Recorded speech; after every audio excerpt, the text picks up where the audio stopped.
ذبح کی نوبت آ جاتی ہے، مرغ کو ذبح کر دیتے ہیں یا ذبح کر دیتے ہیں۔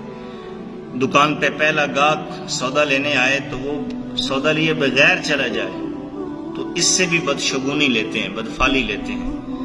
نئی نویلی دلہن گھر کے اندر آئے شادی کے بعد، بیاہ کے بعد، تو خاندان میں کوئی شخص فوت ہو جائے تو اس عورت کو منحوس قرار دیا جاتا ہے، یا اگر صرف وہ عورت بیٹیاں پیدا کرے تو اس پر بھی منحوس کا لیبل، نحوست کا لیبل چسپاں کر دیا جاتا ہے۔ بیٹی پیدا کرنا عورت کے بس میں ہے، میرے رب کا حکم ہے، میرا رب قادر ہے، جسے چاہے بیٹیاں دے، جسے چاہے بیٹے دے، جسے چاہے کچھ بھی نہ دے۔ بدفالی اور بدشگونی توہمات کا نتیجہ دیکھیں کہ جوانی میں ایک عورت بیوہ ہو جائے تو اس کو بھی منحوس قرار دیا جاتا ہے۔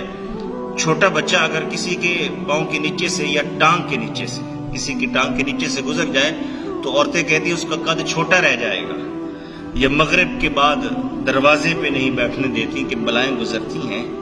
ایک حدیث کا مفہوم ہے کہ بچوں کو مغرب کے فوراً بعد گھر کے اندر رکھو، کیونکہ شیطان گلیوں کا چکر لگاتے ہیں، اور جب مغرب ختم ہو جائے تو پھر بچوں کو نکلنے کی اجازت دی جائے۔ لیکن آپ یہ دیکھیں کہ زلزلے کے وقت بھاگتے ہوئے اگر کوئی شخص زمین پہ گر گیا تو لوگ کہتے ہیں وہ گونگا ہو جائے گا۔ یہ ساری کیا ہے؟ یہ ساری بدفالی ہے اور بدشگونی ہے۔ رات کو آئینہ نہیں دیکھنا، اگر کسی نے رات کو آئینہ دیکھا تو چہرے پہ جھریاں پڑ جائیں گی، انگلیاں چٹکانے سے نحوست آ جاتی ہے۔ اس کے اندر شریعت ہماری مؤید ہے، معاون ہے۔ انگلیاں چٹکانے کے 3 احکامات ہیں۔ اگر نماز کے دوران چٹکائیں گے انگلیاں تو یہ مکروہ تحریمی ہے۔ اگر نماز کے لیے جاتے ہوئے یا نماز کے انتظار میں چٹکائیں گے تو یہ مکروہ ہے، صاحب بہار شریعت نے لکھا ہے۔ اگر نماز سے نکل چکے ہیں تو پھر بھی یہ مکروہ تنزیہ ہے۔ اگر ویسے چٹکانی ہے، درد ہو رہا ہے، تو یہ مباح ہے، بلا کراہت جائز ہے۔ ہر حکم کو متعین کیا ہے شریعت نے، لیکن توہمات، بدشگونی تیزی کے ساتھ ہمارے معاشرے کے اندر اپنا صورت کر چکی ہے، پیدا ہو چکی ہے۔ ہمیں اس سے بچنا ہوگا۔ ہمیں روحانی دنیا کے اندر اپنی روحانی دنیا کو آباد کرنے کے لیے قرآن و حدیث سے مدد لینی ہوگی۔ ہمیں صحابہ والا، اہل بیت والا، اہل اللہ والا عقیدہ اپنانا ہوگا۔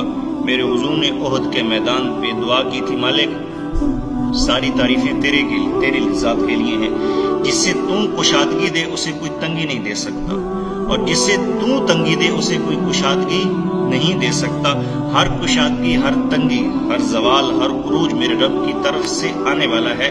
اسی لیے رب کے ساتھ تعلق استوار کریں اور اپنے برے وقت کو رحمت کے اندر تبدیل کریں، نہ کہ ہندو معاشرے کی چھاپ لیتے ہوئے اور مشرکین کے عقیدوں کو اپناتے ہوئے ہم رسم و رواج یا توہمات کا شکار ہو جائیں، اللہ اور اس کے رسول سے دور ہو جائیں، قرآن و حدیث سے دور ہو جائیں۔